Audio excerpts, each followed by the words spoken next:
Hello बच्चों। तो क्या हाल चाल है सभी के।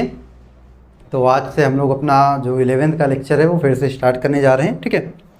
तो जो आपको हमने बताया था कि हमारा भाई आधार बैच जो यूट्यूब पर पूरा का पूरा फ्री अवेलेबल रहेगा। तो 11वीं क्लास के लिए उसकी क्लासेस अभी कुछ दिन जो है वो बंद थी बीच में, ठीक है।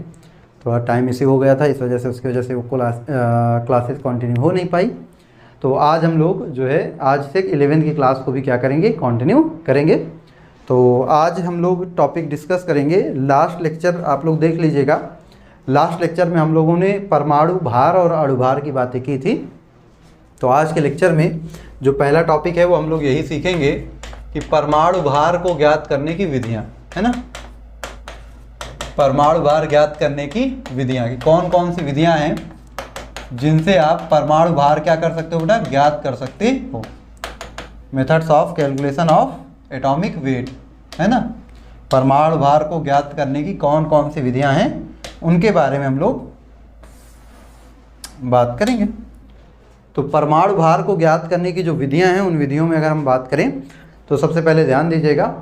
सबसे पहली जो विधि आएगी वो तो संयोजकता और तुल्यांकी भार की सहायता निकाली जाती है। तो वो फॉर्मूला है उसके लिए, परमाणु भार बराबर होता है संयोजकता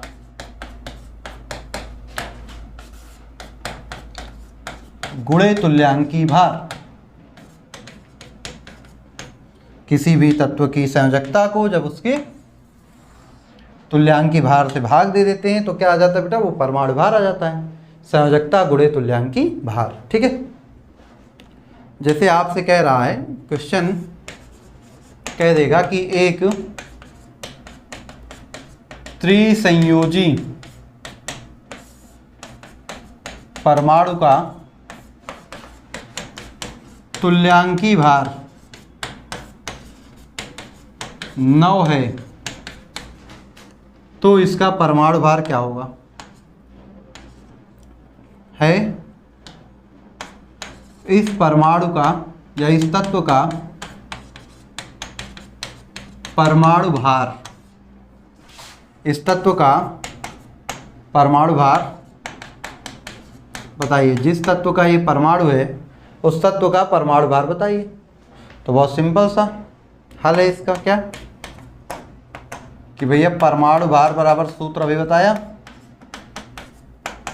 संयोजकता तो इसको जो है त्रिसंयोजी कर लो, एक नहीं, एक अलग है, त्रि अलग है, ठीक। दोनों को अलग अलग लिख लो, मतलब त्रिसंयोजी परमाणु। कैसा परमाणु है, त्रिसंयोजी। त्रिसंयोजी मतलब जिसकी संयोजकता 3 है। तो त्रिसंयोजी परमाणु और उसका तुल्यांकी भार कितना, 9। टोटल कितना हो जाएगा, 27। तो ये आ गया आपका परमाणु भार। उस तत्व का क्या आ गया बेटा, परमाणु भार आ गया, ठीक। तो ये उस तत्व का क्या आ जाएगा, परमाणु भार। तो पहला तरीका क्या है भाई, परमाणु भार निकालने का, संयोजकता गुणे तुल्यांकी भार। ये क्या होता है, परमाणु भार, ठीक। नोट कर लीजिए, ठीक। चलिए आगे बात करते हैं। अगला जो होगा दूसरा तरीका वो क्या होता है, दूसरा होता है ड्यूलॉन्ग तथा पेटिट नियम।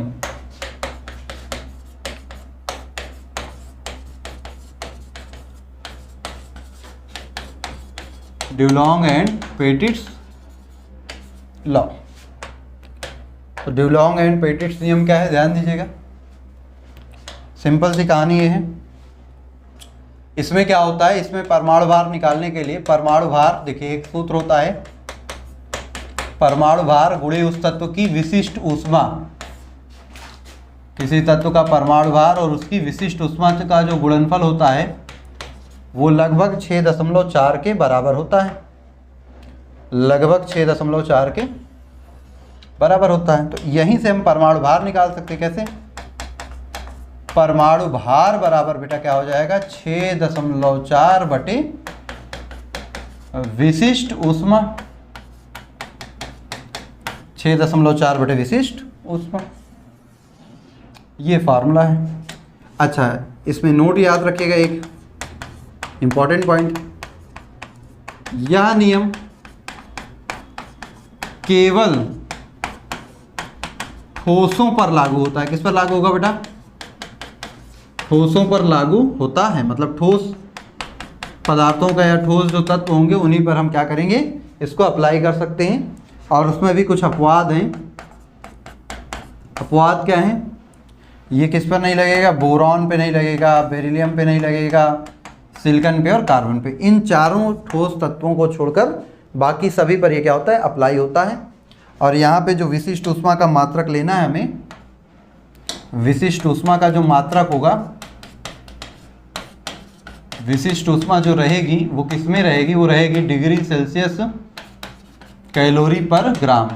ठीक, डिग्री सेल्सियस कैलोरी पर ग्राम या कैलोरी पर डिग्री सेल्सियस पर ग्राम, ये विशिष्ट ऊष्मा रहेगी। मतलब विशिष्ट ऊष्मा का मान इस रूप में लेना है। विशिष्ट ऊष्मा होती क्या है? विशिष्ट ऊष्मा सिंपल सा आपको हमने चलो हम नोट करके लिखा ही देते हैं। विशिष्ट ऊष्मा क्या होती है ना? किसी पदार्थ की विशिष्ट ऊष्मा किसे कहा जाता है? ऊष्मा दो तरह की होती है, गुप्त और एक विशिष्ट। तो आइए हम स्पेसिफिक हीट विशिष्ट ऊष्मा की बातें करते हैं। तो विशिष्ट ऊष्मा क्या होती है? किसी पदार्थ की इकाई मात्रा के ताप में बिना अवस्था परिवर्तन के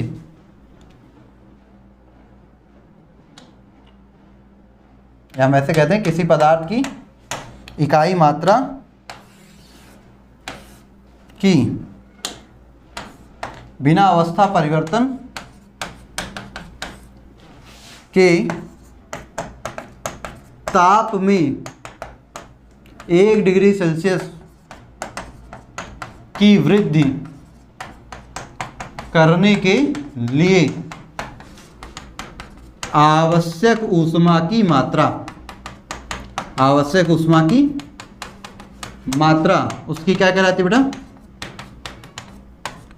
विशिष्ट ऊष्मा कहलाती है। विशिष्ट ऊष्मा कहलाती है। किसी भी पदार्थ का, मान लो कोई पदार्थ हमारे पास है, अब ये ठोस अवस्था में, किसमें है? कोई भी पदार्थ है ठोस अवस्था में है, इसका ताप है 25 डिग्री सेल्सियस। तो ये पदार्थ ठोस अवस्था में ही रहे, बस इसका ताप क्या हो जाए? 1 डिग्री बढ़ जाए। तो ताप में 1 डिग्री सेल्सियस का वृद्धि हो जाए, लेकिन अवस्था बदलने ना पाए, है ना? अब जैसे 0 डिग्री पे बर्फ़ लेके आओ, अब फिर बढ़ा दो ताप, तो वो क्या हो जाएगा? बर्फ़ से पानी बन जाएगा ना 1 डिग्री पे। तो फिर वो वाला ताप हमारा, वो वाली ऊष्मा विशिष्ट ऊष्मा नहीं कहलाएगी, जहाँ पे अवस्था बदल गई। अवस्था बदलनी नहीं चाहिए, केवल क्या बदल जाए? ताप। तो अवस्था वही रहे, ताप बदल जाए। ताप कितना बदल जाए? 1 इकाई, 1 डिग्री सेल्सियस या 1 केल्विन। तो जो ऊष्मा की मात्रा है वो क्या है? विशिष्ट ऊष्मा। तो क्या हो जाएगी? विशिष्ट ऊष्मा। ठीक है। तो परमाणु भार निकालने का ड्यूलॉन्ग पेटिट विधि क्या कहता है? परमाणु भार और विशिष्ट ऊष्मा का गुणनफल 6.4 होता है। तो यहाँ से परमाणु भार आ जाएगा 6.4 बटे विशिष्ट ऊष्मा, जहाँ पे विशिष्ट ऊष्मा की इकाई क्या होनी चाहिए? डिग्री सेल्सियस कैलोरी पर ग्राम। और यह नियम ठोस पर ही लागू होगा, बोरॉन, बेरिलियम, सिलिकॉन, कार्बन को छोड़कर। विशिष्ट ऊष्मा क्या होती है? किसी पदार्थ की अवस्था को बदले बिना उसका ताप 1 डिग्री बढ़ाने के लिए आवश्यक ऊष्मा की मात्रा को बोलते हैं विशिष्ट ऊष्मा। ठीक है। और एक होती गुप्त ऊष्मा, पदार्थ का अवस्था बदल जाए, ताप न बदलने पाए। जैसे 0 डिग्री पे पानी जो है वो बर्फ अवस्था में, ठोस अवस्था में बर्फ है, वो द्रव बन जाए, लेकिन क्या, सॉरी हम ये कह रहे हैं, यहाँ लिख देते हैं, सॉरी 1 मिनट, नहीं तो कन्फ्यूजन हो जाएगी दोनों में, लिख के समझा देते हैं। गुप्त ऊष्मा में क्या है? गुप्त ऊष्मा में पदार्थ जो है वो उसका ताप आप मान लो T डिग्री सेल्सियस है, तो उसका ताप कितना रहे? T डिग्री सेल्सियस ही रहे। बस है क्या, अगर ये ठोस है तो क्या बन जाए? द्रव बन जाए। अगर ये द्रव है तो क्या बन जाए? गैस बन जाए। ताप में अंतर ना होने पाए, तो ताप वही रहे, अवस्था बदल जाए, तो जो ऊष्मा लगेगी वो गुप्त ऊष्मा। अवस्था वही रहे। और विशिष्ट ऊष्मा क्या है? विशिष्ट ऊष्मा, विशिष्ट ऊष्मा बेटा अवस्था वही रहे, ठोस है तो ठोस ही रहे, बस ताप क्या हो जाए? 1 डिग्री बढ़ जाए। अगर ताप T था तो ये कितना हो जाए? T+1 डिग्री सेल्सियस हो जाए। तो अवस्था वही रहे, ताप बदल जाए, विशिष्ट ऊष्मा। अवस्था बदल जाए, ताप वही रहे, तो गुप्त ऊष्मा। कन्फ्यूजन क्लियर है? नोट करो इसको, फिर हम लोग एक क्वेश्चन करते हैं।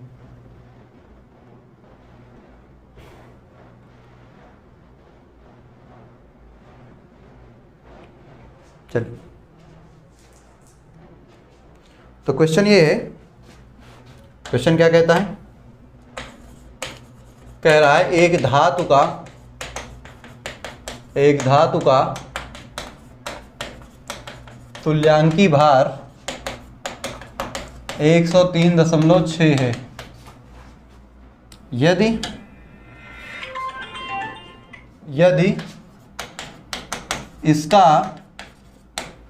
इसकी विशिष्ट ऊष्मा 0.031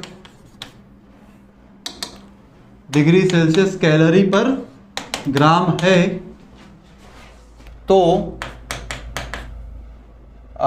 धातु का परमाणु भार बताइए। धातु का परमाणु भार बताइए, ये क्वेश्चन है। धातु का क्या बताना बेटा? परमाणु भार बताना है। चलो, तो अभी फॉर्मूला आपको बताया था। देखो, सबसे पहले क्या दिया? तुल्यांकी भार दिया है, लिख लो उसको।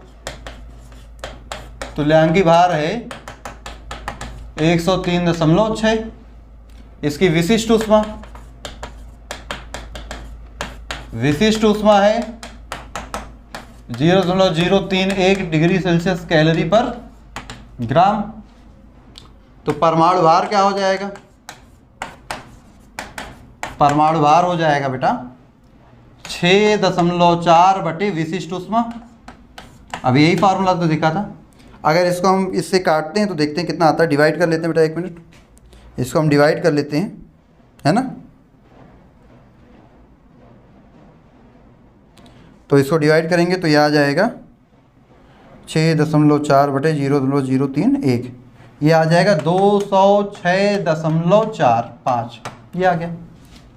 अभी ये सही परमाणु भार नहीं है, ये कह रहा था क्वेश्चन धातु का सही परमाणु भार बताइए। तो सही परमाणु भार कैसे निकालेंगे? ये अभी लगभग मान आता है। देखो यहाँ पे जो चिन्ह लगा था, आप देखिए, ये जो चिन्ह लगा था यहाँ पे, ये देखिए लगभग मान का था। किसका मान था? लगभग।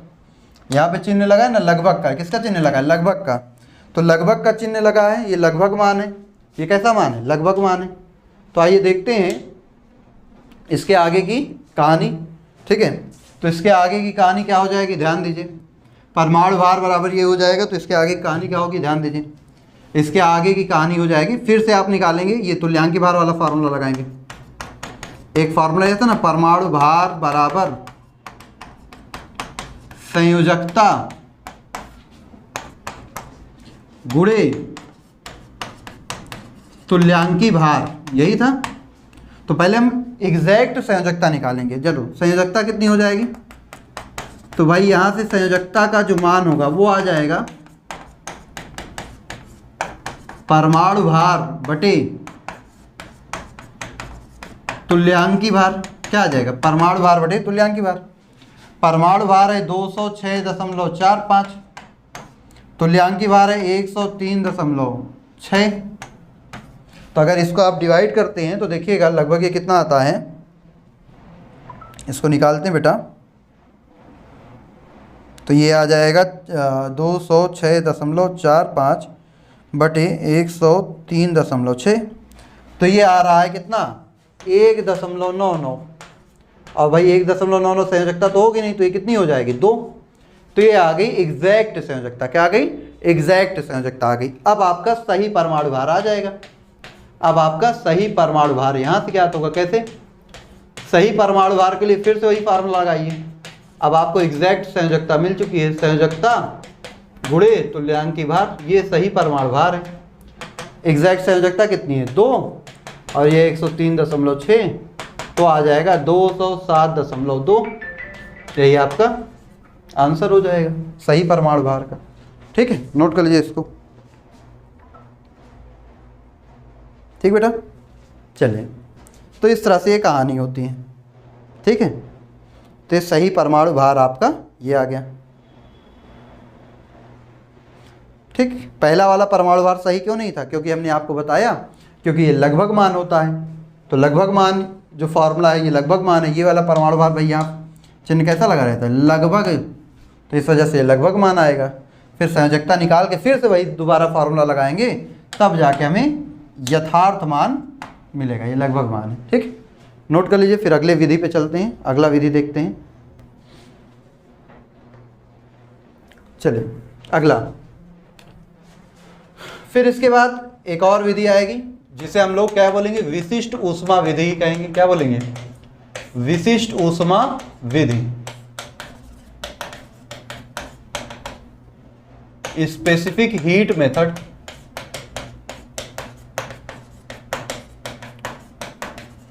विशिष्ट ऊष्मा विधि, स्पेसिफिक हीट मेथड।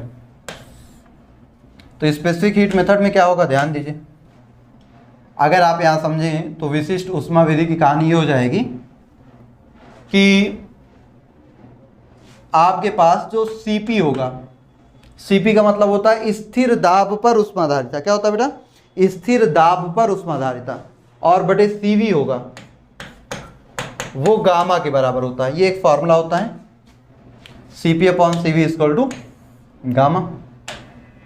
अब अगर यहां से हम सीपी की वैल्यू निकालें, क्या निकालें, सीपी, तो सीपी क्या होता है, सीपी आपका होता है स्थिर दाब पर ऊष्माधारिता। क्या होती है, सीपी होती है स्थिर दाब पर ऊष्माधारिता। यहां से क्या हो जाएगा, स्थिर दाब पर ऊष्माधारिता आएगा। और अगर यहां से सीवी की बात करें तो ये क्या हो जाएगा, स्थिर आयतन पर ऊष्माधारिता। ये चीजें अभी आप लोग जो है ऊष्मा गतिकी में पढ़ोगे। किस में पढ़ोगे, ऊष्मा गतिकी में पढ़ोगे, ठीक है। अब इसके जो गामा है ना, इस गामा के मान से ही हम क्या निकालते हैं बेटा, गामा के मान से ही हम निकाल सकते हैं किसी गैस की परमाणुकता। क्या निकाल सकते हैं बेटा, गैस की परमाणुकता, ठीक है। तो चलिए केस क्या है, केस नंबर फर्स्ट, यदि जो Cp अपॉन Cv है, क्या है बेटा, Cp अपॉन Cv, ठीक है। मान लो Cp, किसी गैस का Cp कितना है 5 और Cv कितना है 3, तो इन दोनों का अनुपात आएगा 1.66। तो वही है कि यदि गामा का मान 1.66 है तो गैस एक परमाणु होगी। गैस कैसी होगी, एक परमाणविक होगी। उस कंडीशन में आपकी गैस एक परमाणविक होगी। Case number second, case number second क्या कहता है भाई, कि अगर आपका जो क्या है, मान लीजिए Cp अपॉन Cv है, यदि Cp अपॉन Cv है 7/5, जिसका मतलब हो गया 1.4, मतलब गामा कितना हो गया 1.4, तो इस केस में जो गैस होगी, गैस द्विपरमाणविक होगी। कैसी होगी, गैस द्विपरमाणविक होगी। गैस कैसी हो जाएगी, द्विपरमाणविक। और अगर आपका जो Cp अपॉन Cv है बेटा, क्या है, Cp अपॉन Cv है, अगर ये Cp अपॉन Cv बराबर हो 4/3, Cp 4 Cv 3, मतलब 1.33, तो गामा भी भैया 1.33। इस केस में क्या होता है, गैस जो है वो त्रिपरमाणविक होगी। मतलब गैस की जो परमाणविकता है वो कैसी होगी बेटा, 3 परमाणविकता हो जाएगी, उसकी परमाणविकता 3 हो जाएगी। तो इसको नोट करिए। तो फिर एक और रह गया है, उसकी बात भी कर लेते हैं, ठीक है। जैसे मान लीजिए आप यहाँ पे देखिएगा कि मान लीजिए आपका जो है, एक और केस देख लेते हैं। मान लीजिए अगर जो Cp अपॉन Cv है, इसका अनुपात आता है 1.26 के करीब, मतलब जो गामा का मान है वो 1.26 के करीब है, तब जो परमाणुकता होती है, इस केस में परमाणुकता का मान होता है बेटा 4। कितना होता है, 4, ठीक है। अच्छा, ये जो आपका गामा, इसको हम बोलते क्या है, इस गामा को सामान्यतः बोलते हैं पायसन अनुपात। क्या बोलते हैं, पायसन अनुपात। Cp अपॉन Cv जो है वो पायसन अनुपात होता है। और ये जो विधि है, इस विधि को हम पायसन विधि भी कहते हैं। क्या बोलते हैं बेटा, पायसन विधि भी कहते हैं। विशिष्ट ऊष्मा विधि पायसन विधि भी, ठीक है। चलिए, तो ये तो आपने नोट कर लिया होगा, इसको नोट कर लीजिए। आइए क्वेश्चन इसका देखते हैं। आइए भाई, क्वेश्चन देखा जाए। तो इसका जो क्वेश्चन है, क्वेश्चन ध्यान समझिएगा। क्वेश्चन क्या कहता है, क्वेश्चन कहता है कि एक गैस का अणुभार 32 है, यदि इसका Cp व Cv क्रमशः 3.2 व 2.2 हो तो इसका परमाणु भार बताइए। गैस के एक परमाणु का परमाणु भार बताइए। तो गैस के एक परमाणु का भार बताइए। एक परमाणु का भार बताइए, ये क्वेश्चन है। कह रहा है एक गैस का Cp और Cv दिया है और अगर इस गैस का अणुभार 32 है तो इस गैस का जो है एक परमाणु का भार बताइए। चलिए बहुत सिंपल सी कहानी भाई, Cp/Cv निकाल लेंगे। Cp/Cv 3.2 बटे 2.2, 32/22 कितना आ जाएगा? 16/11। 11 से काटोगे 11 एकम 11, बचेगा 5, 11 चौक 44, बचेगा 6, 11 5 55, लगभग 1.45। और अभी हमने बताया था कि गामा अगर लगभग 1.4 हो, कितना हो? 1.4 हो तो गैस की परमाणुकता कितनी होती है? परमाणुकता होती है 2। 1.4 होने पर परमाणुकता कितनी? 2। और आपको पता होना चाहिए कि परमाणु भार निकालने का फार्मूला क्या होता है। परमाणु भार कैसे निकालेंगे? परमाणु भार हम निकाल सकते हैं अणु भार बटे परमाणुकता, ये भी इसका एक फार्मूला है। अगर हमारा जो पदार्थ है या जो गैस है वो समपरमाणविक है, मतलब वो सारे समान प्रकार के परमाणुओं से मिलकर बनी है, तो समपरमाणविक गैस है तो उसके लिए हम क्या कहते हैं बेटा? अणु भार बटे परमाणुकता कर देंगे तो एक परमाणु का भार आ जाएगा। कर लो। तो भाई इस गैस के एक परमाणु का भार कितना हो जाएगा? एक परमाणु भार, टोटल अणु भार है 32, एक परमाणु भार है, सॉरी परमाणुकता है 2, तो एक परमाणु भार आ गया 16। यही आंसर आ गया। एक परमाणु भार कितना आ गया बेटा? 16 आ गया। यही आपका क्या हो गया? आंसर हो गया। ये क्या हो गया? आपका आंसर हो गया। बात समझ में आ गई? ठीक है, चलिए इसको करिए, आगे बढ़े। चलिए अगला क्वेश्चन। क्वेश्चन कह रहा है एक गैस के लिए पायसन अनुपात, एक गैस के लिए जो आपका पायसन अनुपात है, पायसन अनुपात 1 कितना है बेटा? एक गैस के लिए पायसन अनुपात आपका 1.2 है। यदि इस गैस का जो अणुभार है, अणुभार 64 है तो गैस के एक परमाणु का भार बताइए। गैस के एक परमाणु का भार बताइए। क्वेश्चन नोट करिए, बस 1 मिनट में आपको हम इसको आंसर देते हैं।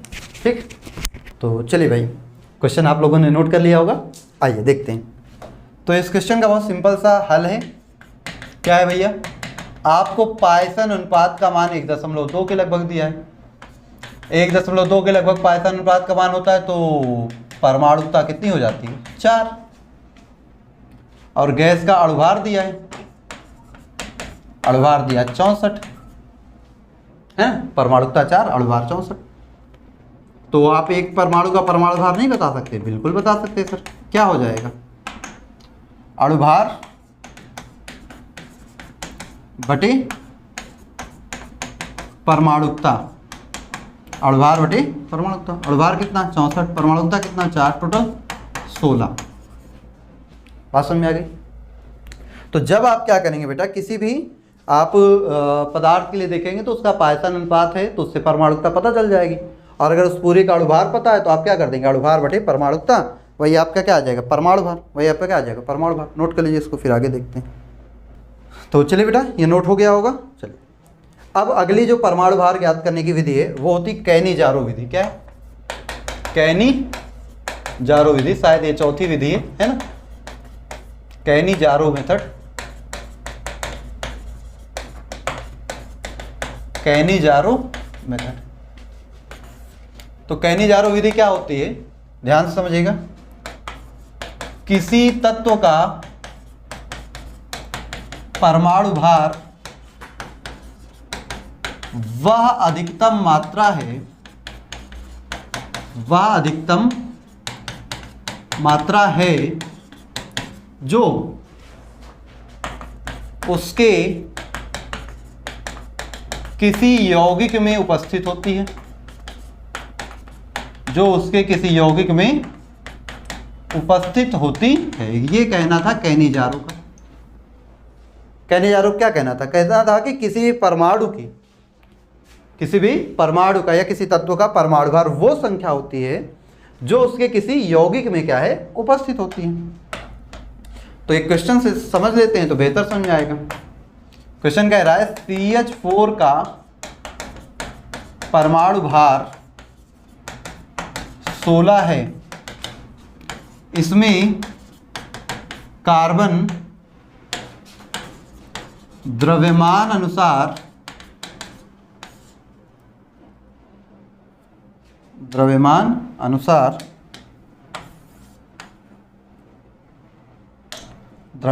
अनुसार 75% है, तो इसका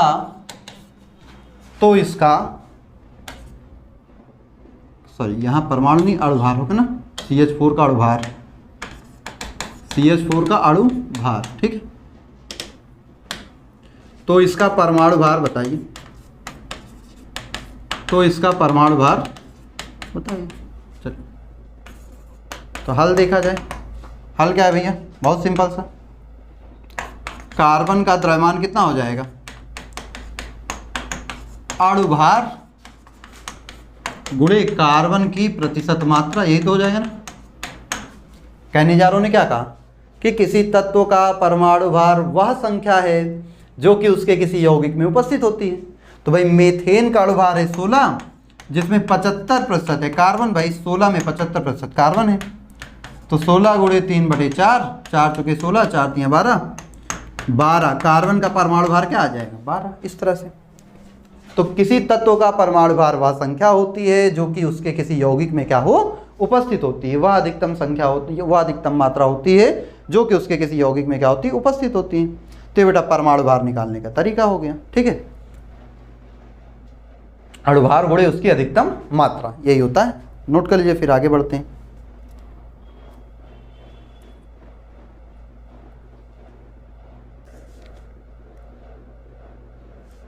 चलिए, तो ये हो गई इसकी कहानी। फिर अगला है हमारा जो अगली विधि है क्लोराइड की या क्लोराइड वाष्प घनत्व विधि।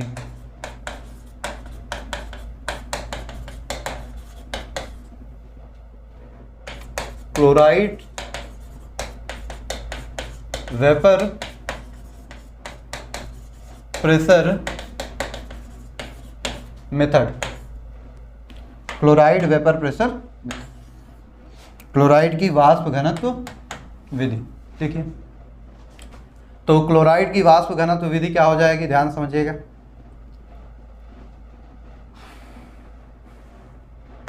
इसके लिए क्या क्या ज्ञात होना चाहिए, आवश्यक मान। भैया कुछ चीजें इसके लिए पता होनी चाहिए। सबसे पहला तो वाष्प घनत्व विधि है, तो हमें क्या इसमें क्या क्या पता होना चाहिए। पहला चीज तो पता होना चाहिए तत्व का तुल्यांकी भार। क्या पता होना चाहिए, तत्व का तुल्यांकी भार। जिस तत्व का परमाणु भार निकालना उसका तुल्यांकी भार पता होना चाहिए। दूसरा, क्लोराइड का वाष्प घनत्व पता होना चाहिए। क्या पता होना चाहिए, क्लोराइड का वाष्प घनत्व पता होना चाहिए। और आवश्यक परिस्थिति यहीं लिख देते हैं, ये तो आवश्यक मान हो गया। आवश्यक परिस्थिति क्या है वो समझ लेते हैं। आवश्यक परिस्थिति तो वो है क्लोराइड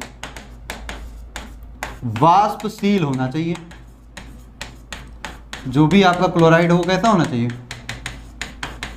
वाष्पशील होना चाहिए। आपका जो भी क्लोराइड हो कैसा होना चाहिए बेटा, वाष्पशील होना चाहिए। ठीक, ये कंडीशंस हैं कि क्लोराइड क्या होना चाहिए बेटा, वाष्पशील होना चाहिए। ठीक है, तो मान लेते हैं हम, माना धातु M की संयोजकता x है। हमारे पास एक धातु है और उस धातु की संयोजकता कितनी है, x है, या n मान लो, कुछ भी मान लो। तो यहाँ पे क्या हो जाएगा बेटा, M की संयोजकता अगर x है तो ये भाई धातु है प्लस होगा, तो इसका क्लोराइड क्या होगा, Cl की संयोजकता माइनस है, तो धातु का क्लोराइड क्या हो जाएगा, MClX। ये हो जाएगा क्या, धातु का क्लोराइड क्या हो जाएगा, MClX। तो धातु क्लोराइड जो आया, धातु क्लोराइड, तो हमने माना है जो वो धातु क्लोराइड है MClX, और हमें इसी का परमाणु भार निकालना है। इसी धातु का परमाणु भार क्या करना है, निकालना है। इसी धातु का परमाणु भार क्या करना है बेटा, निकालना है। ठीक, चलिए अब कहानी क्या है समझिएगा। ठीक, अब कहानी समझिएगा। तो MClX का अणुभार क्या होगा ये समझिए। MClX का अणुभार क्या होगा ये समझिए भैया। ये हो जाएगा M का परमाणु भार, M का परमाणु भार प्लस क्लोरीन का परमाणु भार। और भाई क्लोरीन कितनी है, x बार है। क्लोरीन कितने बार है, x, तो गुणे x। तो भाई किसी भी पदार्थ का जो अणुभार होता है, अणुभार क्या होता है, 2 गुणे वाष्प घनत्व। अणुभार क्या हो जाता है, 2 गुणे वाष्प घनत्व, तो ये हो जाएगा 2 गुणे वाष्प घनत्व। धातु का परमाणु भार हो जाएगा संयोजकता गुणे तुल्यांकी भार, संयोजकता गुणे तुल्यांकी भार प्लस क्लोरीन का परमाणु भार है 35.5 गुणे x। यही हो जाएगा। तो 2 गुणे वाष्प घनत्व लिख दो, वेपर डेंसिटी लिख देते हैं, बराबर संयोजकता पहले ही हमने मानी थी, क्लोराइड धातु की संयोजकता x है, तो भाई धातु की संयोजकता x है तो यहाँ x रख देंगे, गुणे तुल्यांकी भार ई से दर्शाते हैं। ये हमें क्वेश्चन में दिया रहेगा। हमने पहले ही क्या कहा भैया, क्या पता होना चाहिए, तुल्यांकी भार पता होना चाहिए, तो क्वेश्चन में दिया रहेगा। प्लस 35.5 गुणे x, यहाँ से x कॉमन ले लेंगे, तो x कॉमन लेंगे तो e प्लस 35.5, ये हो जाएगा e प्लस 35.5, और ये क्या हो जाएगा 2 गुणे वेपर डेंसिटी। तो यहाँ से x का मान क्या आ जाएगा, x का मान आ जाएगा 2 गुणे वेपर डेंसिटी बटे e प्लस 35.5। इस सूत्र से क्या निकालेंगे बेटा, इस सूत्र से निकालेंगे x का मान, और इस सूत्र से x का मान निकालने के बाद हम वही वाला फॉर्मूला परमाणु भार बराबर संयोजकता गुणे तुल्यांकी भार में, तुल्यांकी भार दिया ही होगा, x का मान निकाल के रख देंगे, आपको पता चल जाएगा क्या, तत्व का परमाणु भार।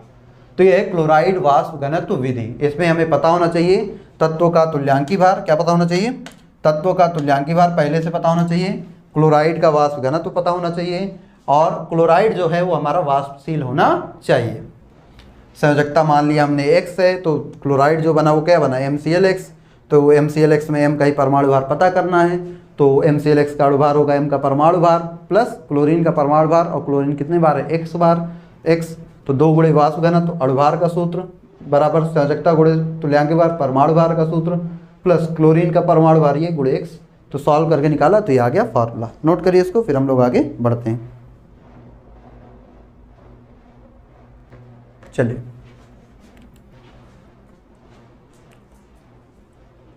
तो अब क्वेश्चन देखते हैं।